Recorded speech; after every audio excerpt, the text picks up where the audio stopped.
বলছি এই দুধের বিনিময়ে কিন্তু আমার মা কখনো বলেন এই পুত্র আমি যে তোমাকে দুগ্ধ পান করে এত বড় করলাম, আরে সেই দুধের বিনিময়ে তুমি আমাকে কিছু দাও।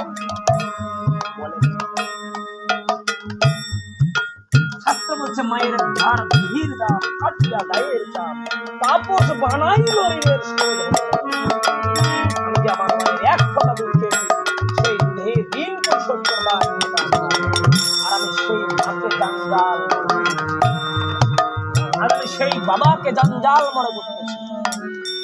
আমার মা 4টা সন্তানকে বড় করছে, কিন্তু আমরা 4 জনে মিলে আমার মাকে খাওয়াই। বল তাই এক হতভাগ্য সন্তান বলছে যে পৃথিবীতে সকলেই নাকি বলে যে মাতৃঋণ কখনো পরিশোধ করা যায় না। আমি আমার মায়ের ঋণ পরিশোধ করতে চাই, দেখি আমার মায়ের ঋণ আমি পরিশোধ করতে পারি। এই সন্তান বাজার থেকে বাড়িতে এসে নাকি বলছে মা মাগো এই পৃথিবীতে নাকি সকলেই বলে যে মাতৃঋণ কখনো পরিশোধ করা যায় না। তো আমি তোমার ঋণ পরিশোধ করতে চাই, বিনিময়ে তুমি আমার কাছে